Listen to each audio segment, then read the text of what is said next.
WLNS is here for you with 6 News at 11.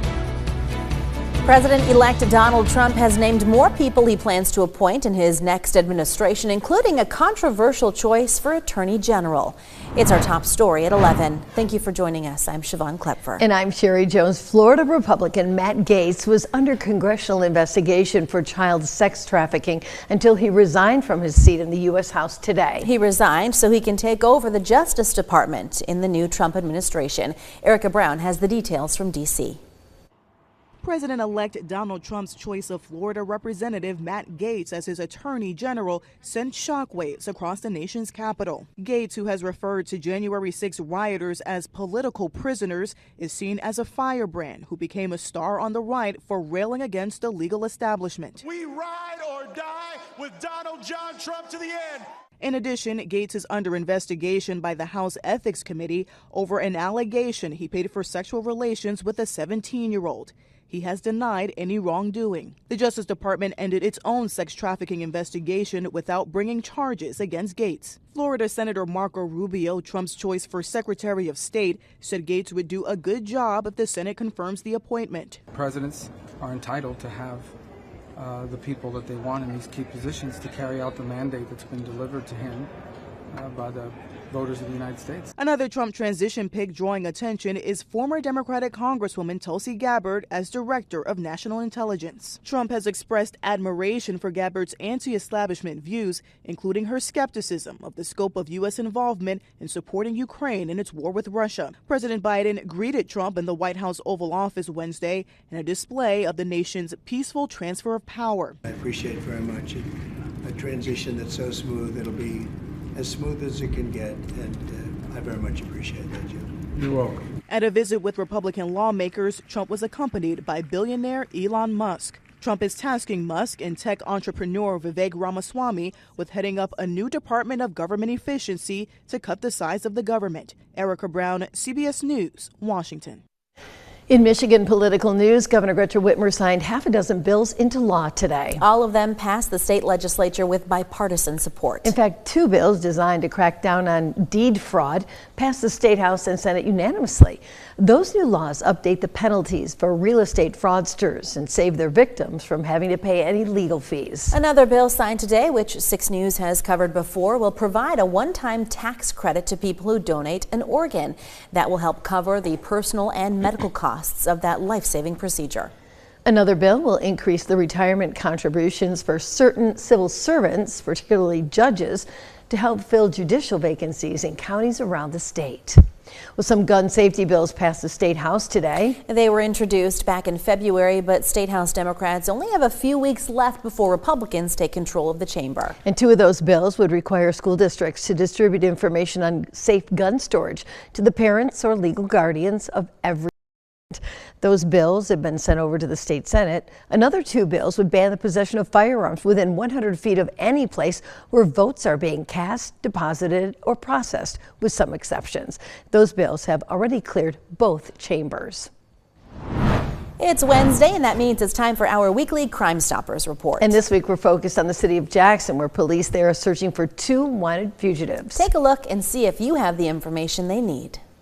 Our first fugitive this week is Timothy Faith Sr. Police in Jackson are searching for him on a warrant for dangerous drugs. Faith is 53 years old, stands 6 feet tall, and weighs 189 pounds. He has brown hair and blue eyes. Also this week, Jackson police are searching for this woman, Heather Haynes, on a warrant for dangerous drugs. She's 40 years old, 5'3", and weighs about 150 pounds. She has blonde hair and hazel eyes. We also have an update for you on our report from last week. These are the 2 people Lansing police are now looking for in connection to a larceny that occurred October 23rd on the 5000 block of South Pennsylvania Avenue. If you know anything, please call in a tip.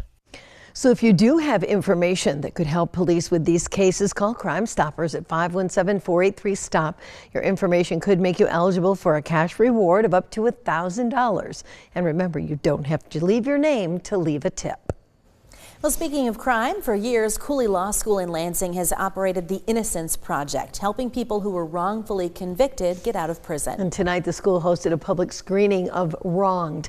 That's a documentary about a Michigan man who served decades in prison, even developing a terminal disease over a shooting he did not commit. 6 News photojournalist Chris Tom was there for the film and community discussion that followed.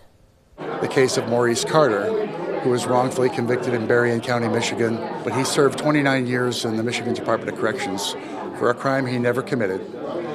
Governor Granholm graciously commuted his sentence in 2004, but unfortunately he passed away 90 days after his release. I'm disappointed to hear when she said you're factually innocent.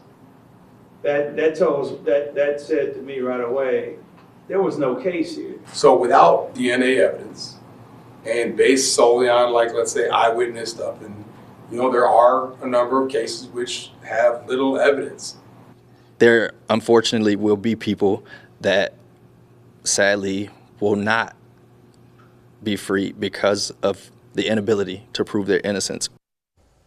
Well, moving on now, Michigan now provides free contraception resources at more than 300 different locations. Those include over-the-counter birth control pills, emergency contraception, condoms, and educational resources on family planning. You can find them at local health departments, state health department offices, qualified health.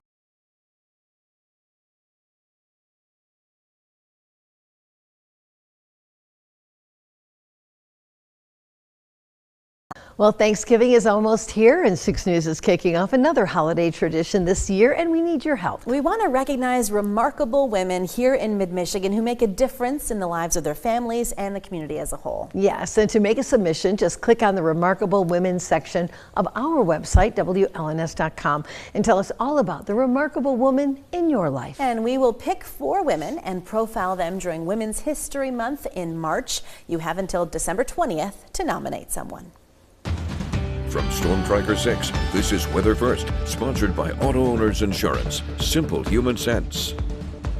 Wet weather and overall warm weather is going to be the theme for the next 24 hours and into the weekend, but then things get a little colder next week. Check out the high temperature trend. Okay, let's enjoy the 50s first, Friday, Saturday, Sunday, Monday, Tuesday, but then we're in the 40s by Wednesday, and we can have high temperatures in the 30s on Friday, perhaps into Saturday as well. When that kind of cold air, moisture that's in play, could fall in the form of snowflakes.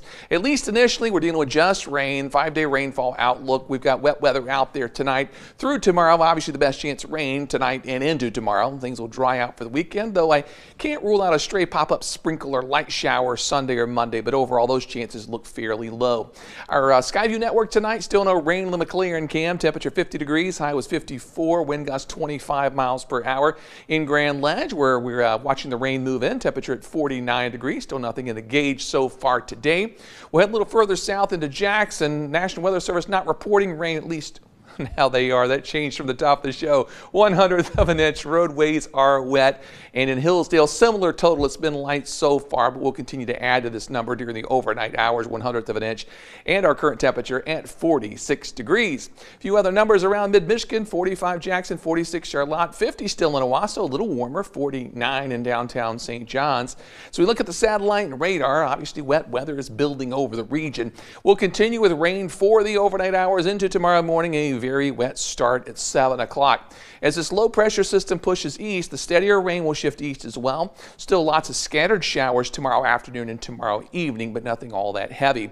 As this low moves out, we'll get rid of the rain showers, but probably keep the clouds around for Friday. So either cloudy or at best mostly cloudy skies, maybe trying to break up a little bit to our northwest, but lots of clouds in the forecast for us and through the weekend as well. Tonight's forecast then rain. Low temperature drops to 41 degrees. Southeast winds at around 10 to 15 miles per hour. For tomorrow, plan on wet weather at any point, though the best chance for rain will be in the morning hours. As a result of the rainfall, temperatures don't move. 47 at noon, 48 by 4 o'clock, which is actually where we're supposed to be for this time of average temperature wise, but it sure isn't going to feel like it. On Friday, 52 degrees, then mid-50s for Saturday into Sunday and Monday. By Tuesday, a few more rain showers move through. We'll probably get a long break from the rain Tuesday evening into Wednesday. Before Wednesday evening, more rain showers move in. Then Thursday, we could mix with a few snowflakes, and Friday, it may be just snow showers if we're stuck in the upper 30s. Chance for a few snow showers or possibly rain showers Saturday and Sunday with those overnight lows below freezing. Of course, that begs the question, could there be accumulation? The answer is yes, but it looks light. And with road temperatures, with ground temperatures still pretty warm, it's just hard for it to stick around at least this early. We're not even into winter yet. Right. So I wouldn't worry about the shovel. Right, but we might actually wake up to snow and then all of a sudden it's gone, right? And then it changes to rain, and the sun angle, while lower this time of the year, when you're at 38, 39 degrees, it's still melting snow. So it's hard to get it to stick around this time of the year. Okay. Thanks, David. Well, coming up on 6 News at 11, Mitch McConnell is leaving the Senate. So who will lead the majority Republican Party next year? We will answer that question next. Stay with us, that and much more still to come tonight.